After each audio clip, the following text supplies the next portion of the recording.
Hey guys, Professor Bill, Comic Book University, and the Immortal Hulk issue number 28. This was an awesome book, and I've got 4 positive things to say out of 5 things. You're just going to have to wait for that last one anyway. So let's get talking about who made this book, and then I'll get into those things. This issue is called The New World. Al Ewing is the writer, Tom Riley and Matthias Bergaria on art, Chris O'Halloran on colors, VC's Corey Petit on letters, Alex Ross doing that sexy cover, Dale Keown and Justin Keith doing a variant cover. Man, somebody loves us. And Stanley and Jack Kirby created the Hulk. All right, number 1 on this list, and that is Roxxon is failing. Yeah, screw you, Roxxon. Look, man, this is a gigantic corporation, and they were like flying on the air, talking about, yeah, we did all these bad things, but we spun it the right way. Hey, we got all the news media organizations in our pocket. We've got our own news media organizations. We can handle this, baby.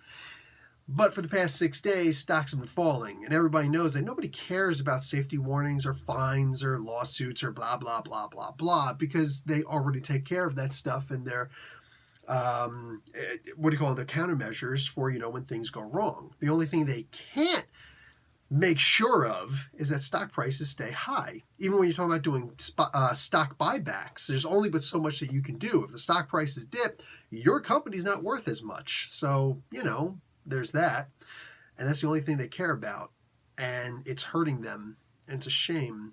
Wah, I'm gonna cry for them, jackasses. Anyway, they talk about influencers on Roxxon, which I'm an influencer, but not for giant media corporations, unless you count this one that makes these comic books. That being said, this was this was a really good take. But it doesn't stop there. It goes more. Let's talk about number 2 on this list, Dario Agger. This cat, brah, he is just pure evil. You know what I'm saying? Even when he's happy, he's still killing people. And he's one of those guys, like, he was able to come out of the closet and actually show that he's the Minotaur of legend, and he's, like, ridiculously terrifying. He talks in here about how he used to challenge the gods, and he would win because he would unleash that inhuman brutality that, the gods would always, they wouldn't expect that. The commentary on how the Hulk does it better is just, it's not long enough, I could say that, but it's perfect. It's pretty much, it's on point. But yeah, Dario just killing people whenever he's in an upset mood, killing people, whatever. And you want to feel bad for these people, but these are jackasses who knowingly work for the bad guy, the Minotaur of legend. Come on, man. What do you think was going to happen? Anyway, there goes my empathy right out the door for these jackasses. Let's talk about number 3 on this list, and that is the Teen Brigade. I love that they brought this back. This is what Rick Jones and his crew were originally called back in the early issues of the Avengers, when, in the Fantastic Four, they'd be calling out, oh, Fantastic Four, we need your help. Avengers, we need your help. And then eventually Rick would go over and join up with, everybody. He'd become the sidekick for everybody, except for Spider-Man, but we're waiting on that. It's going to happen soon. He gets bit by a radioactive turtle.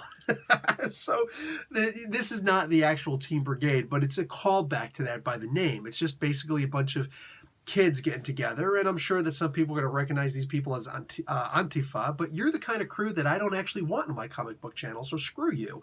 All things being said, this is just a bunch of people who are standing up and they're protesting, and they're like, dude, not cool. And they're doing graffiti. Like, the most violent thing that I see them doing is graffiti on something like that. Yeah. Destruction of public property. Oh my God, it's terrible. Privately owned property, my bad. Anyway, yeah, that absolutely deserves this one guy pulling out a gun and about to shoot his daughter? Let's talk about number 4 on this list. Holy crap.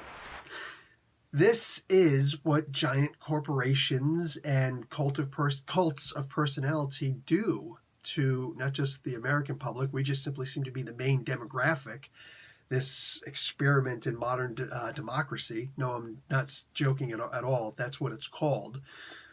Man, you really get to see how households can be divided based on loyalties.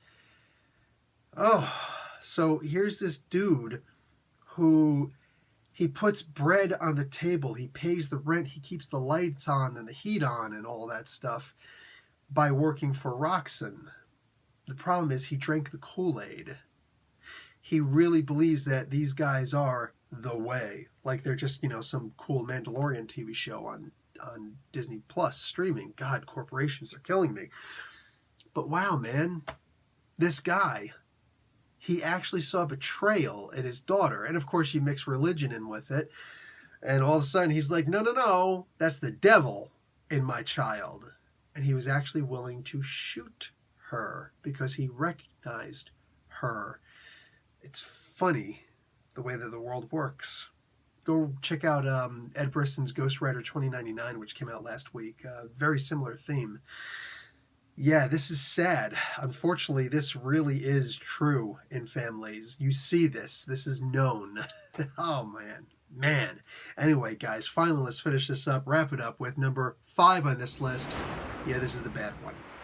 The art.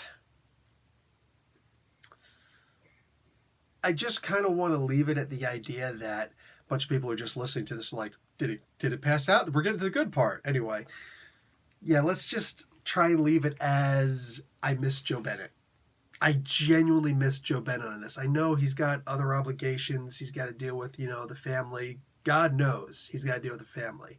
Hopefully he hasn't drank, Disney Plus streaming service Kool-Aid or something like that. But you get the gist, right? Man, I really do miss Joe Bennett on the art. You see the Hulk drawn in this, and I can show you that. I can't show you the last couple of pages because it reveals too much. And the art is really good there.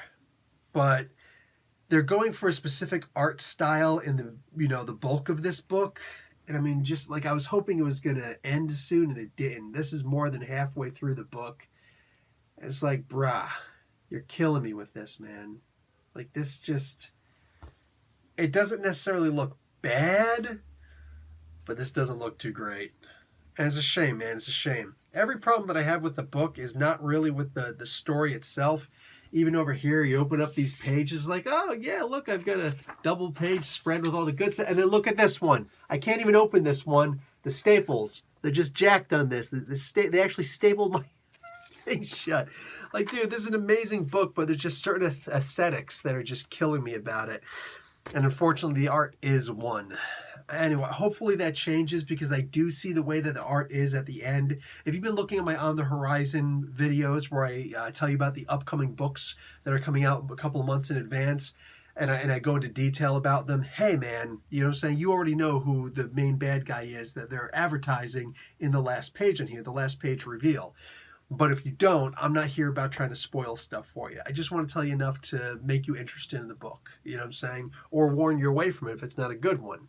So I don't want to, reveal the last page on here, but the last couple pages do look good. I just wish that the whole book looked like that. Look, if this is just one issue where they're going to do that really weird, it looks like sidewalk chalk, you know what I'm saying? My kids are like, Daddy, draw something, with the sidewalk chalk. I'm like, yeah, sure, the Hulk's easy. So, and Venom, they're both really easy, right? And you always have the colors for Spider-Man.